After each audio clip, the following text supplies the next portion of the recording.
Bienvenue sur mon podcast Live from the Heart. Je m'appelle Anne-Claire Méret. Ça m'a pris des années de guérison, de thérapie et de coaching, mais j'ai finalement retrouvé le chemin de mon cœur, qui m'a mis sur la voie de la prospérité dans tous les domaines de ma vie. Aujourd'hui, je coach, j'enseigne, je crée des programmes, j'écris des livres, entre autres choses, et j'adore ça. Le monde se transforme à mesure que nous guérissons et que nous créons.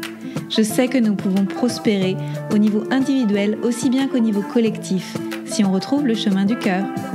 Nous sommes les initiateurs et initiatrices du nouveau monde. Alors on y va ? Si vous souhaitez créer depuis l'espace du cœur, vous êtes au bon endroit.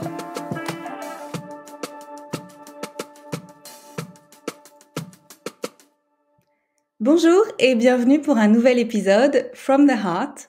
Aujourd'hui, c'est un grand honneur pour moi d'accueillir Alex Lambert. Alors avec Alex, on s'est rencontrés, ça doit faire à peu près 1 an et demi, à Bali, autour, je crois, d'un thé ou d'un jus. C'était chez Alchemy, si je me souviens bien. Et c'était une super belle rencontre et à la suite de laquelle on s'était revus et on a parlé ensemble de santé, de prendre soin de soi. Et nos conversations m'avaient beaucoup touchée. Alors, de loin, maintenant que je suis revenue en Europe, je t'observe, Alex, et je te vois créer beaucoup de choses, notamment pour les travailleurs de lumière. Tu as lancé un podcast et j'aimerais qu'on en parle aussi tout à l'heure. Et j'admire beaucoup ce que tu fais de nous aider à nous mettre en lumière et à occuper notre place. Parce que nous sommes l'incarnation du changement qu'on veut voir dans le monde. Et c'est en s'autorisant à briller aussi qu'on va changer les choses de plus en plus rapidement, je pense. Donc, merci de faire ce que tu fais. Tu es aussi très intéressé par l'univers des fréquences. Tu fais aussi du Kundalini Yoga et plein d'autres choses. Est-ce que tu veux bien, Alex, te présenter en quelques mots, avec tes mots? Avec plaisir. Bonjour tout le monde et merci beaucoup Anne-Claire de m'inviter et je te retourne la faveur. Quand on s'est rencontrés, t'as dit je suis pas mal dans les fréquences et dans l'énergie et je me suis rendu compte tout de suite quand on s'est rencontrés que je me sentais trop bien avec toi. Et pour moi, c'est quelque chose d'important quand je rencontre quelqu'un et qu'à la fin de notre discussion, je me dis je me sens bien. C'est un bon signe. Donc merci aussi de partager ton énergie. Par rapport à moi, donc j'ai grandi à Paris et j'ai fait HEC, donc un cursus assez traditionnel de quelqu'un qui marche bien dans le système traditionnel. Et je me suis bien amusé, mais quand j'ai fini à 23 ans, je crois, je suis parti en Australie. Donc j'ai vécu 6 ans, 7 ans, et les 3 dernières années, j'étais entre l'Australie et Bali, et là, ça fait 1 an que je suis à Bali. Et très attiré par le monde de l'entrepreneuriat à l'origine, et ensuite je suis un petit peu tombé dans la spiritualité aussi les 3 dernières années. Donc là, en fait, je combine beaucoup les deux, qui est comment s'éveiller, être dans le cœur, et en même temps participer dans le monde à créer des systèmes meilleurs et plus alignés avec le bien-être des gens. C'est génial, c'est allé finalement assez vite. Autant on peut voir qu'il y a des gens, il leur faut 20 ans ou 30 ans ou 50 ans ou peut-être même jamais pour réaliser que suivre leur cœur, ça veut dire prendre un peu la tangente. Toi, c'est allé super vite finalement. C'est vrai. Quand je suis allé en Australie, j'étais dans un endroit qui s'appelle Bondi Beach, où les gens font beaucoup de sport et ils mangent mieux, disons, que à Paris, où je fumais des cigarettes, je buvais beaucoup. Et ça m'a pas mal ouvert, donc j'ai commencé à prendre plus soin de mon corps et c'était un petit peu la porte d'entrée. J'ai travaillé pour une boîte qui faisait de la nutrition aussi. Et il y a 3 ans, non, il y a 4 ans maintenant, j'ai commencé à méditer parce que ça se fait pas mal aussi là-bas en Australie. Et ça a commencé à changer. Et c'est vrai que j'ai vu en fait que il y avait beaucoup plus que ce à quoi j'étais habitué. Et ensuite j'ai eu d'autres expériences. J'ai écouté beaucoup de podcasts, j'ai lu beaucoup de livres. Par exemple, Le pouvoir du moment présent de Eckhart Tolle, que je recommande beaucoup. J'ai eu aussi des expériences avec psychédéliques qui, quand elles sont bien faites, peuvent vraiment ouvrir l'esprit. Et ensuite aussi, en étant à Bali, c'est une île très spirituelle où les gens travaillent beaucoup avec l'énergie et du coup, j'ai continué à creuser et je ne compte pas m'arrêter. Oui, maintenant qu'on est sur ce chemin, c'est impossible de revenir en arrière, je crois. Mm-hmm. Et quels sont les défis que tu as rencontrés sur ce chemin? Parce que ça devient de plus en plus mainstream et c'est de plus en plus facile d'en parler et puis de le vivre. Mais qu'est-ce que tu as dû traverser comme challenge? Un des challenges qui, je pense, est très commun aux gens qui s'éveillent, c'est que quand on évolue, c'est beau, mais ça peut créer aussi pas mal de distance, déjà avec l'identité qu'on avait avant et les croyances qu'on avait avant, et aussi avec les autres gens.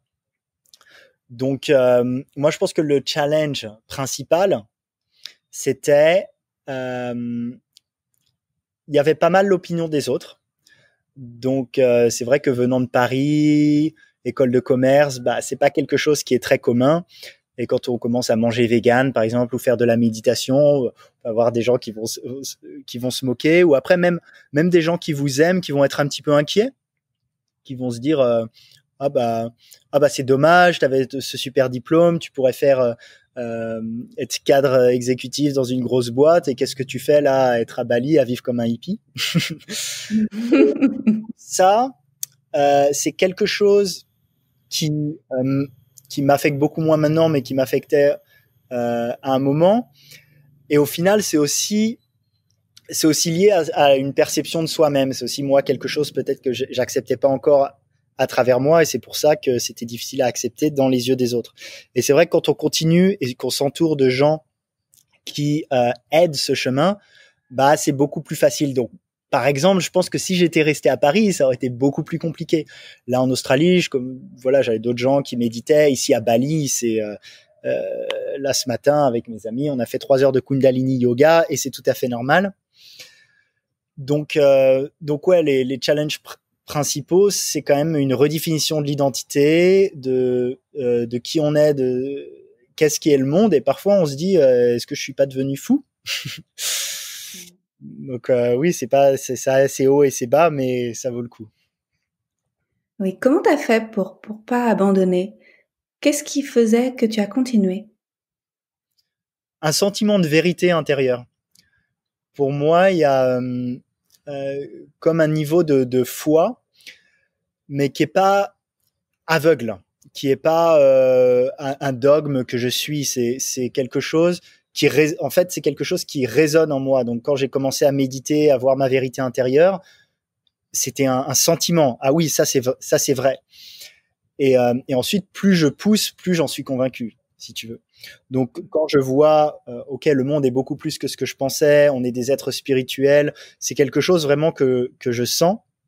Donc, au début, c'était un peu une découverte, une exploration, et il y a beaucoup d'excitation. C'est quelque chose de nouveau. C'est comme si le monde s'ouvrait complètement. Et ensuite, ce qui fait continuer aussi, c'est de voir aussi d'autres gens pour qui ça marche, d'avoir des rôles, des role models, donc des modèles pour qui ça marche. Donc c'est pour ça que c'est important pour moi d'avoir la pratique et de voir la vérité en moi, d'avoir ce ressenti, mais aussi de lire des livres, de m'entourer des personnes qui m'inspirent et de voir que c'est un chemin qui est viable. Donc c'est important, et on vit à une époque, on a vraiment beaucoup de chance. On vit à une époque où on peut aller sur Internet et on a accès à plus de ressources que le président des États-Unis il y a 30 ans. On peut écouter les leaders spirituels les plus importants, on peut lire les livres des gens qui nous inspirent. Génial. C'est vrai que c'est comme s'il y avait deux univers différents, ce monde normé et puis ce monde dans lequel on commence à suivre son cœur et où on peut toucher ce truc. En français, je sais pas comment on dit, en anglais, on dirait inner knowing. Où d'un coup, on a accès à tout un autre univers et on le sent, on le sait, c'est niché au creux de notre cœur. Et ça, c'est quelque chose que, à un moment, faut choisir de l'écouter et puis de le suivre. Et c'est ce que tu as fait, en fait, quand t'as pas abandonné, c'est que tu as choisi que tu allais suivre cette voie-là. Et c'est pas facile. C'est pas facile. Ça demande. C'est pour ça que c'est important. C'est presque du brainwashing aussi. C'est-à-dire que je voyais, ok, waouh, je sens que c'est la voie, je sens que c'est la vérité. Ensuite, je vais mettre des systèmes en place qui me gardent dans cette vérité. Donc, je vais écouter je vais pas écouter les infos. Je vais écouter des podcasts qui m'intéressent. Je vais lire des livres qui m'intéressent. Je vais m'entourer des gens qui m'élèvent. pas des gens qui vont me dire pour qui tu te prends, des choses comme ça. Oui. Et il faut de la discipline pour ça. Il faut de la discipline, surtout au début. Je pense que c'est plus difficile au début, c'est-à-dire que maintenant, si je revenais à Paris, voilà, avec mes amis qui sont pas là-dedans, bon, c'est moins intéressant, c'est sûr, mais je sentirais pas presque un danger de me faire rattraper parce que je suis tellement convaincu maintenant. Mais au début, je pense que c'est important, en effet, de bien s'entourer et d'avoir de la discipline, même sur les pratiques. Si ça peut être du yoga, ça peut être aller à la gym, ça peut être la méditation, ça peut être pas mal de choses. Moi, je fais beaucoup de pratiques comme ça. Et au début, ça me demandait vraiment de la discipline. Quand j'ai commencé à méditer, méditation transcendantale 2 fois 20 minutes par jour, j'en faisais à mon boulot en Australie. J'allais dans une petite room, me cacher presque. Et en plus, j'avais pas forcément vraiment envie, quoi. Donc là, c'est de la discipline. Mais maintenant, en fait, j'ai comme reconfiguré mon cerveau, et mon cerveau, il est devenu beaucoup plus attiré par ces pratiques, et même des pratiques qui parfois peuvent paraître désagréables, comme prendre une douche froide le matin, ou quand je fais Kundalini Yoga, on garde des postures désagréables pendant longtemps. Et en fait, il y a un bliss, un côté très agréable qui vient de ça, qui est un petit peu difficile à comprendre quand on pratique pas, mais au bout d'un certain temps, ça vient. Donc au début, vraiment pas mal de discipline, parce qu'on sait que c'est la chose à faire, mais on a tout un programming avant, et notre corps qui a de la résistance parce qu'il est habitué à chercher toujours le confort. Et ensuite, une fois que le corps en fait comprend que ça nous fait nous sentir bien, en fait le corps il se dit bon bah en fait oui, j'ai envie de méditer plutôt que manger des chips devant la télé, parce que il sait qu'il se sent bien mieux après. Donc c'est un peu en anglais on dit delayed gratification, donc avoir la récompense plus tard. Oui, c'est ça. Ouais, on n'a pas été élevé comme ça. Donc c'est tout un recablage à faire et après ça devient quelque chose qui est pas forcément uniquement dans la salle de yoga ou sur le coussin de méditation. Je pense que ça va bien au-delà. Une fois qu'on est habitué à pratiquer, c'est partout qu'on l'emmène avec nous en fait. Pas seulement dans les circonstances où on peut méditer, où on peut faire du yoga, etc. Alors moi mon but c'est d'arrêter de méditer. Et je vais expliquer pourquoi. Alors évidemment, je conseille à tout le monde de méditer. C'est une pratique incroyable et j'en ai encore complètement besoin. Donc c'est pour ça que je fais des heures et des heures de yoga, de méditation, surtout dans un monde qui change, dans un monde avec beaucoup d'insécurité ou de changement. C'est important d'avoir cette discipline.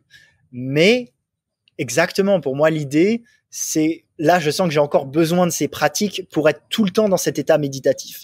Mais l'idée, c'est d'être tellement tout le temps dans un état de méditation qu'en fait, toute ma vie est la méditation.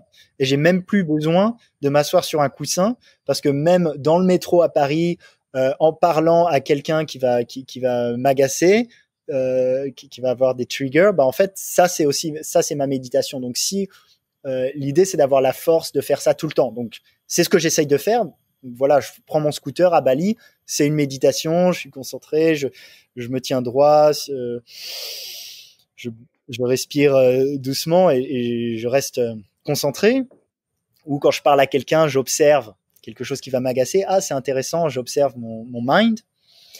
Mais il y a des moments où je suis encore pris dedans à être réactif. Donc je sais, ok, là je retourne à ma méditation et je peux être dans le cœur, je peux être pas dans la réactivité. Oui, tout ça, c'est qu'une affaire de présence. Et la présence, on peut la cultiver absolument partout, dans tous les instants. C'est vraiment une idée reçue que c'est uniquement sur le coussin. Et bon, moi, j'ai vraiment hâte que le monde se transforme et que on est assez jeune pour voir ça, hein. Je pense que dans quelques décennies, ce sera partout, tout le temps, en fait. Je nous le souhaite. Oui, bah là j'habite à Bali et pour moi c'est un laboratoire. C'est le laboratoire du nouveau monde. Et ici, là où j'habite à Ubud, presque tous les restaurants sont plant-based. Donc bon, après je suis pas dogmatique là-dessus, mais en tout cas bon pour la santé. Les gens presque presque tous mes amis méditent, on fait des méditations ensemble, et en même temps, il y en a une bonne partie qui sont aussi dans le monde à créer des entreprises. Et du coup, ce que je vois à Bali, quand je suis avec mes amis ici, qui sont vraiment dans le cœur, mais qui aussi sont ce qu'on appelle grounded, qui sont là incarnés. Ancré, ouais. Exactement. Bah, pour moi, je vois la graine qui va être contagieuse, j'espère, plus que la peur. Ouais, c'est ça. Oui, moi, ce que j'ai vraiment observé chez toi et chez beaucoup d'autres, on peut dire travailleurs de lumière, c'est que c'est pas un monde, désincarné. C'est vraiment ce nouvel univers que nous sommes en train de co-créer tous et toutes ensemble, c'est un univers très spirituel et en même temps très, concret. Et avec, tu disais avec des entreprises, avec des choses qui sont créées pour aider les autres, pour aider le monde, avec des choses, qui sont aussi très prospères au niveau financier. Est-ce que tu veux en parler un peu de tous ces entrepreneurs que tu rencontres et de toi, comment tu vis l'entrepreneuriat conscient? Oui, exactement. Je pense qu'on est à une époque où je pense qu'il y a beaucoup de mérite aux gens qui sont moines, qui prient, et ça crée une certaine fréquence qui aide le monde, et chacun a son chemin, et je respecte tout à fait ça. Après, c'est vrai que moi, je pense que mon chemin et celui de beaucoup de gens avec qui je suis ici est justement d'être dans l'action, et que c'est ce dont le monde a vraiment besoin aujourd'hui. Donc, je pense qu'aujourd'hui, la spiritualité nous demande aussi d'être actif dans ce monde et de changer ce monde. Donc, il y a beaucoup de façons. Moi, je peux parler des façons que je fais, et ensuite, il y a beaucoup d'autres façons. Certaines choses que je fais, déjà, j'ai un podcast, comme toi, et l'idée de ce podcast, Light Leaders. The Light Leaders, donc vous pouvez regarder sur iTunes, Spotify, c'est aussi sur YouTube. The Light Leaders, donc travailleur de lumière, c'est Light Worker.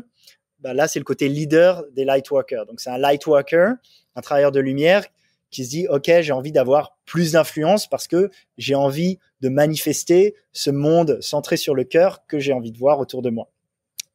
Et moi, les podcasts, ça m'a tellement aidé. Ça m'a tellement aidé quand j'étais en Australie, il y a 4 ans, j'allais au travail sur ma moto.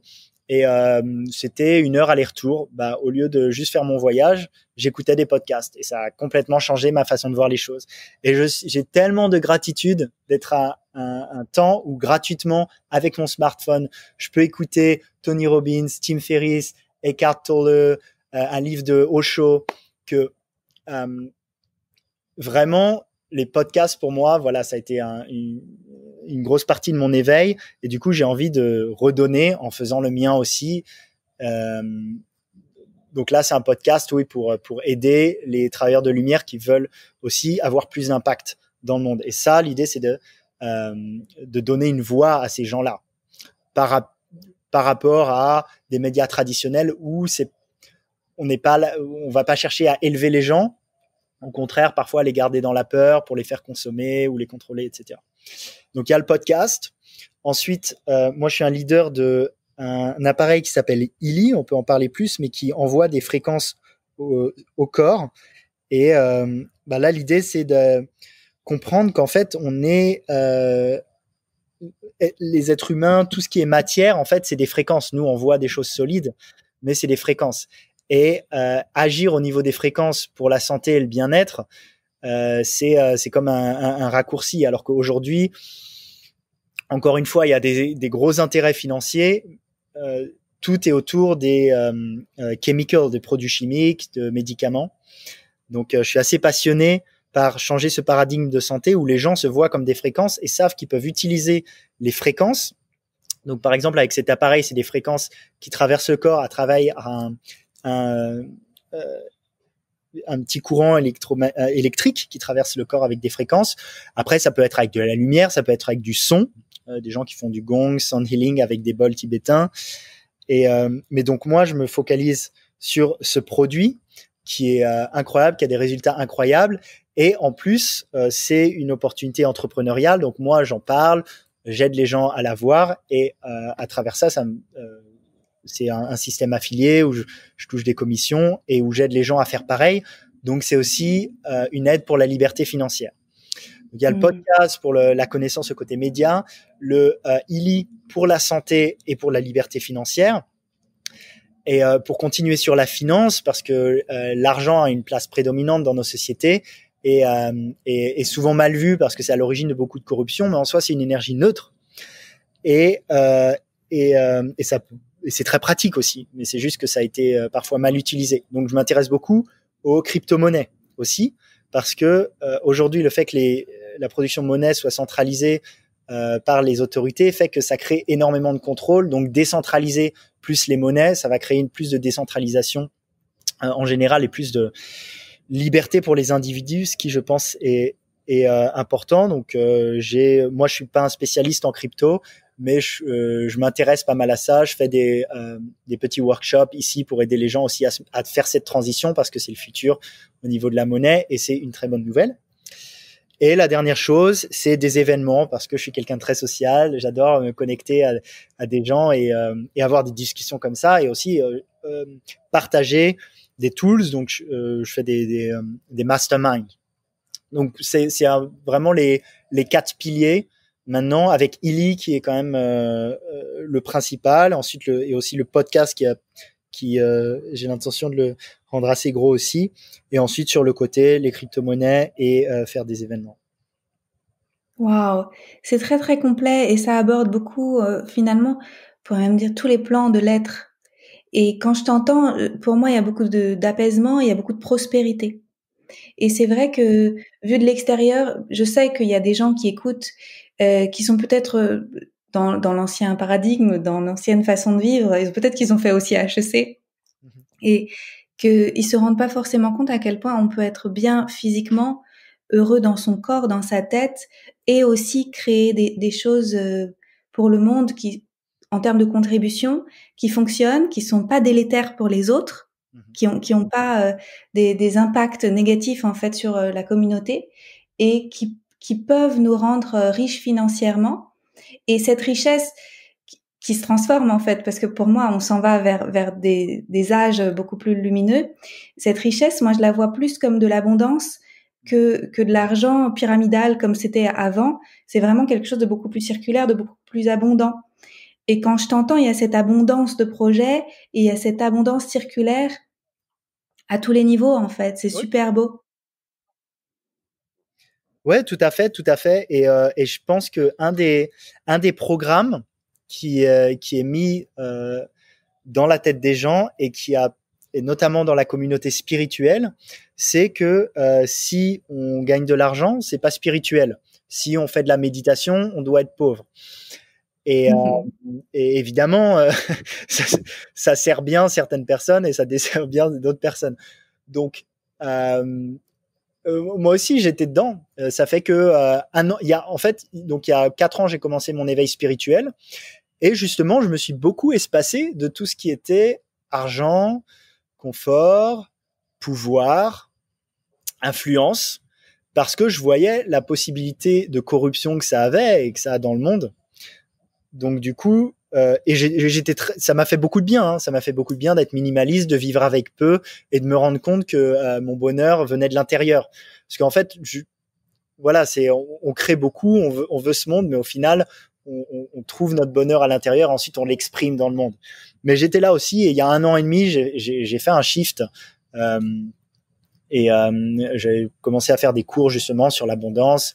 Et j'ai eu comme un déclic et j'ai vu que c'était un programme en fait et qu'il y avait aucun problème. Au contraire, si on veut vivre dans un nouveau monde où les gens qui sont centrés dans le cœur ont plus d'influence, si on veut, il faut arrêter de se mettre des bâtons dans les roues, quoi. Et du coup, là, maintenant, c'est une mission. Là, ici, je vis à Ubud. Il y a aussi pas mal de gens qui ont beaucoup de jugements autour de tout ce qui est créer des business, gagner de l'argent. Mais si on sait pourquoi on le fait, pourquoi on crée ces business, parce qu'on a une vision de la société, de redonner et de créer ce nouveau monde, ça devient presque un devoir, en fait. Amen. Je suis complètement d'accord avec ça. Et c'est moi aussi, parce que tu sais ce que je fais, j'aide les entrepreneurs thérapeutes dans le domaine de la santé à vivre de leurs activités. Et je vois comme dans nos métiers, qui sont des métiers d'aide, qui sont des métiers de cœur, qui sont des métiers de j'ai les solutions à vous proposer, vous allez aller mieux si vous faites ça, essayez, je vais vous aider à récupérer votre pouvoir. À quel point il y a des difficultés encore à être dans l'abondance. Et ça, c'est des limites qu'il faut qu'on fasse péter ensemble parce que on peut pas l'emmener dans le futur. C'est fini. C'est fini. Ah oh. Oui. Alors, qu'est-ce que tu crois qui va se passer si tout le monde suit son cœur? Si tout le monde suit son cœur, déjà, on va pouvoir faire tomber les masques. Et je parle pas des masques physiques De papier. qu'on nous demande de porter en ce moment, mais je parle des masques qu'on porte depuis beaucoup plus longtemps, qui est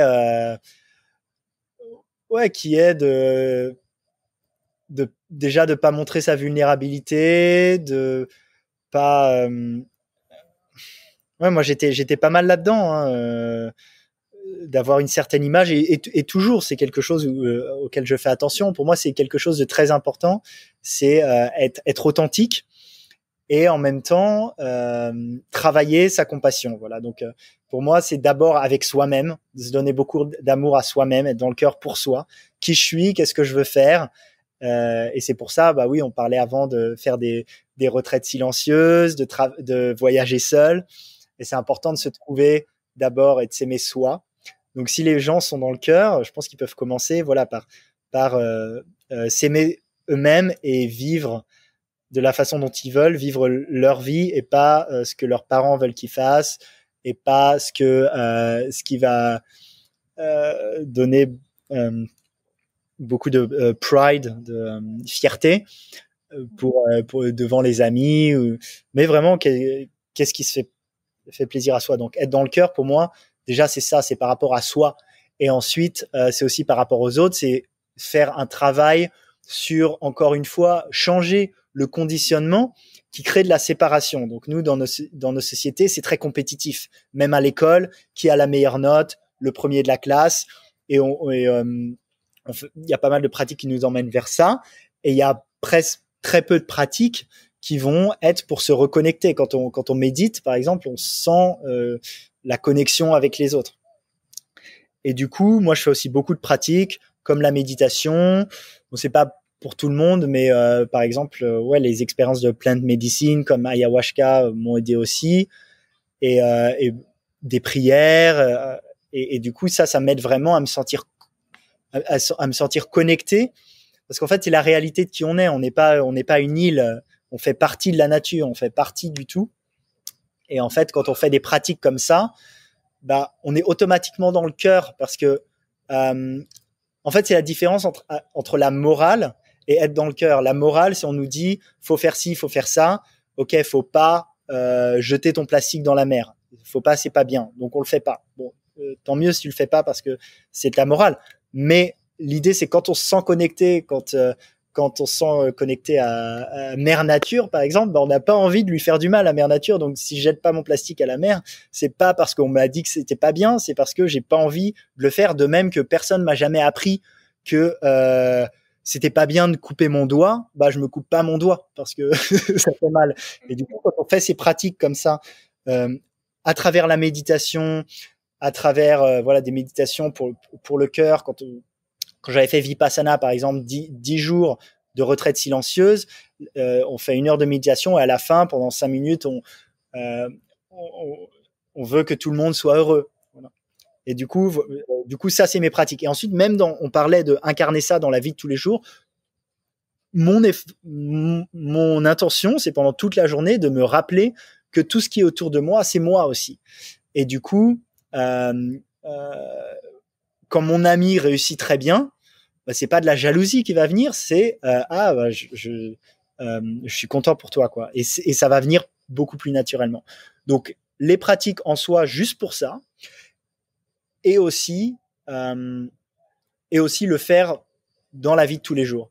Et ensuite, ce qui va venir, le monde qui vient après, quand on fait ça, c'est un monde où les gens s'entraident, c'est un monde où les gens ont plus de compassion les uns pour les autres. et où on n'a pas l'impression que il faut marcher sur le cul du voisin pour sauver le sien, quoi. Ouais. Je sens qu'on y est déjà. Je sens qu'on y est déjà et que c'est vraiment qu'une question de centième singe, de, d'atteindre une masse critique. C'est super intéressant comme commentaire parce que parfois, justement, je me dis, OK, j'ai envie de créer ça et je m'arrête et je me dis, non, mais en fait, je suis déjà là-dedans. Et, bon, faut rester conscient de où est le monde et pas être totalement déconnecté, mais en même temps, en mettant beaucoup de notre attention sur le fait que c'est déjà arrivé, on se rend compte que moi, je me rends compte que mon monde est comme ça, en fait. Bon, c'est vrai, si je commence à écouter les infos ou à regarder des choses qui vont me remettre dans ce paradigme différent, je vais retomber dedans. Mais si je me focalise plus sur ma vie aujourd'hui, je suis déjà là-dedans, en fait.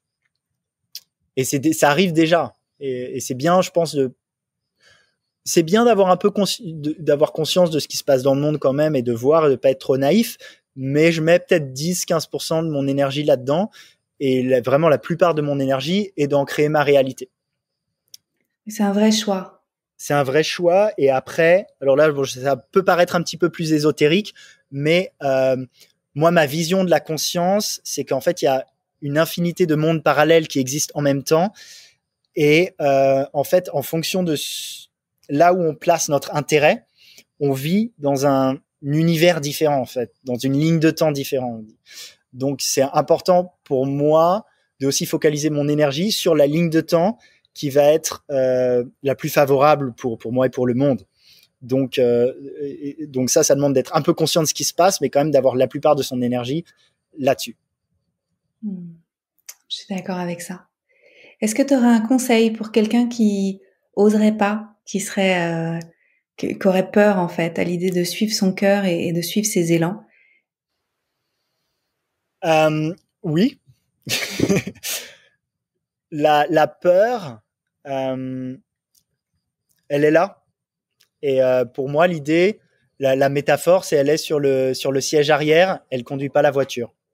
Donc moi aussi, j'ai des peurs. Là, en ce moment, il y a beaucoup de choses qui changent et parfois, je me retrouve, OK, j'ai peur. Bon, bah, je suis humain, j'ai peur.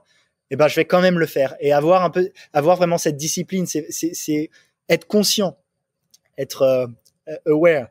Donc voilà, là, je sens de la peur.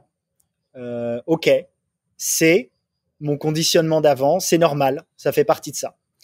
Bah, je vais quand même le faire. Et du coup, par exemple, commencer mon podcast, OK, il y a un investissement financier. OK, il y a peut-être des gens qui vont pas aimer ce que je dis et qui vont me critiquer. OK, bah ça m'atteint, ça me fait pas plaisir, c'est là. Est-ce que j'ai envie de vivre ma vie en fonction de cette peur? Non. Donc la peur est là, tu es bienvenu, je t'aime la peur. Mais écoute, je veux pas vivre ma vie dans la peur, donc je vais quand même faire la chose. Ça revient à être un leader de sa vie en fait. Ça revient à être un leader de sa vie. Et ensuite, disons pour les actions, vraiment, là, si quelqu'un écoute, prenez une respiration et écoutez votre cœur, votre intuition. Est-ce qu'il y a quelque chose que vous voulez vraiment faire? Et vous savez qu'il y a cette peur derrière. Et quelle est une petite action que vous pouvez faire qui vous met sur ce chemin? Ça peut être s'enregistrer à un cours de méditation. OK, les 6 prochaines semaines, je fais méditation tous les jours, je sais où m'inscrire. OK, là, j'ai fini d'écouter cet épisode, je m'inscris maintenant, c'est fait. Ça peut être commencer à parler sur les réseaux sociaux. Je vais faire mon premier post et OK, j'ai peur. Il y a des gens qui vont se dire mais qu'est-ce qui t'arrive? Pourquoi toi maintenant tu veux être un influenceur? Il y a peut-être des gens qui vont dire ça. Je vais le faire quand même. Et en fait, ce qui est intéressant aussi, c'est que on se rend compte, c'est un peu justifié parfois, mais en général, la peur, elle est bien plus exagérée dans sa propre tête que dans ce qui va se passer. Oui. Donc moi, parfois, j'avais des peurs. Les gens, ils vont dire ça, mais au final, la plupart des gens, ils m'encourageaient. et si une personne sur 50 allait me critiquer, ça allait peut-être m'affecter, mais si c'est moi qui donne trop d'importance à ça, c'est moi, parce qu'en soi, il y a 49 personnes qui m'encouragent. Donc ça vient vraiment de moi. Donc, je pense vraiment faire cette petite action qui lance le domino. Ça peut s'inscrire à un cours, ça peut être prendre un coach. Mais voilà, faites maintenant cette petite action qui va lancer le domino. Ensuite, il y aura de la discipline, de la consistance à avoir. Mais c'est important de faire ça. Un dernier conseil que je vais te donner par rapport à la peur, ça vient de Tim Ferriss, qui est un podcasteur américain, l'auteur de La Semaine de 4 heures. Moi, La Semaine de 4 heures, quand j'ai lu ça à 21 ans, ça a changé ma vie. Je me suis dit, OK, c'est comme ça que je veux dire. Et lui dit, quand on a peur de quelque chose, c'est bien d'écrire quel est le pire scénario. Et moi, en fait, je l'ai fait il y a 3 ans, j'ai quitté mon travail. Voilà, j'avais une clarté. J'avais eu un moment, j'avais fait un week-end avec des amis, on avait pris des psychédéliques justement, et ça m'avait donné beaucoup de clarté, mais j'avais aussi fait pas mal de méditation avant, ce qui m'a permis, je pense, de voir quel était le bon conseil là-dedans. Et ça m'a dit, OK, quitte ton travail, fais ce que tu aimes. Et évidemment, j'avais de la peur, mais ce que j'ai fait, j'ai écrit, OK, si je le fais, peut-être, voilà, pendant 3 mois, disons, je me lance 3 mois et je fais ça. Peut-être, voilà, je perds un peu de mes savings. Et peut-être, il y a quelques personnes qui se moquent de moi. Peut-être que si ça... voilà, quel est le pire scénario? Et en soi, quand je regardais ça, je me disais, le pire scénario, il est pas grave. Je fais ça 3, 6 mois et ça marche pas, je reprends un travail, c'est bon, c'est pas la fin du monde, ça m'a pas plu, j'ai essayé. C'est bien de vraiment essayer. Mais si ça se passe bien, je vis la vie authentique, je fais ce que j'aime, je m'entoure des personnes que j'aime. Et du coup, je voyais le pour et le contre. Et en fait, de l'avoir écrit, la peur dans la tête, en fait, n'était pas justifiée quand je l'ai écrit. C'est hyper puissant. Cet exercice. Merci. Waouh. C'est hyper puissant. On se fait des films. On est les meilleurs scénaristes. Ouais. C'est incroyable. Merci beaucoup pour cette puissance et ce courage que tu nous transmets. Moi, il y a autre chose en conseil que je rajouterais, c'est de te suivre. C'est que les gens qui nous écoutent aujourd'hui rejoignent ton podcast et te suivent pour un shoot d'inspiration régulier par des light leaders pour que ça leur donne vraiment qu'ils arrivent à se représenter comment les gens arrivent à vivre à partir du moment où ils ont fait des vrais choix de suivre leur cœur. Et donc, merci beaucoup encore, Alex, pour tout ça. Exactement, ça c'est une petite action que les gens peuvent faire, c'est aller maintenant sur leur... c'est en anglais, je fais presque tout en anglais, ça va peut-être évoluer, c'est ma première interview en français. Et, mais oui, là, allez sur iTunes, Spotify, ou votre podcast et subscribe à The Light Leader ou allez sur thelightleaders.org et vous inscrivez à la newsletter, ce qui fait que vous allez avoir des rappels. Vous pouvez aussi me suivre sur Instagram, @Alex, A-L-E-X-I. Donc, donc en français, c'est Alex E. Lambert, L-A-M-B-E-R. A-L-E-X-E-L-A-M-B-E-R. Et ensuite, voilà, vous pouvez aussi travailler avec Anne-Claire si ça vous attire et que c'est votre chemin, parce que là, il y a un coaching. Une fois que c'est lancé, c'est cette décision qui est le domino. Ou sinon d'autres solutions que vous savez qui sont vraies pour vous, quoi. C'est ça, passer à l'action. Génial. Merci pour tout, Alex. Merci d'être là. Merci d'être toi. J'ai beaucoup de gratitude de t'avoir rencontré et puis de me sentir inspirée par tes partages. Et voilà, merci de briller dans le monde. Ça me fait du bien. Merci beaucoup, Anne-Claire. Et comme d'habitude, je me sens trop bien après t'avoir parlé. Donc, c'est là qu'on voit qu'il y a une bonne vibe. Je vais rajouter une dernière chose aussi. Donc, j'ai parlé du produit, le Healy, qui envoie des fréquences. Je sais que Anne-Claire, tu l'aimes beaucoup aussi. Et, oui, je l'utilise aussi. Exactement. C'est vrai que quand on vit dans un monde où il y a beaucoup de fréquences autour, des Wi-Fi, des fréquences de lumière bleue le soir quand on regarde des écrans, des choses comme ça, c'est important aussi. Donc, il y a les pratiques. Oui, on peut faire 3 heures de Kundalini yoga, mais je pense qu'il y a pas mal de gens, ils se disent que c'est pas réalisable. Donc, pour moi, c'est bien aussi d'utiliser des outils qui restent des outils. Et donc, c'est bien de méditer et de prendre du temps pour ça. Après, on vit dans un monde où il y a des technologies qui peuvent nous aider. Et je pense que le Healy, c'est une technologie top ça peut être utilisé avec les méditations, mais aussi dans le monde de tous les jours pour augmenter sa fréquence et utiliser cet outil technologique comme un coup de pouce. Donc, si les Je suis gens tout à fait d'accord avec ça. sont intéressés, ils peuvent te contacter ou me contacter. Et on peut dire, contactez-moi, dites que vous avez écouté le podcast et je peux vous en parler. Et derrière, il y a toute une communauté. Il y a donc ça, c'est un gros domino aussi. J'ai vu l'expérience avec pas mal de gens.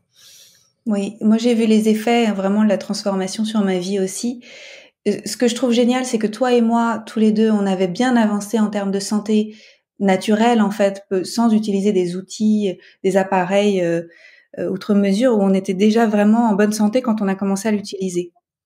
Et on a pu sentir qu'il y avait en fait cette sensibilité à l'énergie en fait qu'on pouvait percevoir et les transformations qu'on peut voir dans ça peut être dans notre rapport aux autres, ça peut être dans les choses qu'on manifeste dans nos vies, ça peut être notre capacité de récupération après des événements physiques ou émotionnels un peu plus compliqués. Ça change beaucoup de choses en fait d'avoir cet appareil pour travailler sur les fréquences. Pour moi, c'est révolutionnaire. C'est révolutionnaire et en effet, et après, on peut faire ça aussi avec la méditation. J'encourage les gens qui parlent anglais à suivre Joe Dispenza que j'adore et à utiliser directement son cerveau pour créer ces fréquences. Mais faut être réaliste. Parfois, ça aide bien d'avoir un outil, de même que ça va avec bien manger, bien dormir et faire attention à soi et traiter son corps comme un temple. Ouais. Je pense qu'on fera un épisode dédié à Illy et on en parlera plus en détail parce que ça mérite, je pense, dans le futur. C'est fascinant. Merci Alex. Je te souhaite une merveilleuse soirée à Bali et puis à tous ceux qui nous écoutent, je vous dis à très bientôt et n'hésitez pas à suivre le podcast pour de prochains épisodes. Merci beaucoup Anne-Claire et merci à tous ceux qui ont pris le temps d'écouter ce qu'on avait à dire. Beaucoup de gratitude pour vous et je vous souhaite une belle journée dans le cœur. À bientôt. Au revoir. Merci pour votre présence. Si vous avez aimé cet épisode, je vous invite à le partager avec vos amis et à suivre le podcast pour être au courant des prochains épisodes. Et suivez-moi sur mon site internet anneclairemeret.com et sur mes réseaux sociaux pour être au courant de mes prochains programmes et formations. À bientôt!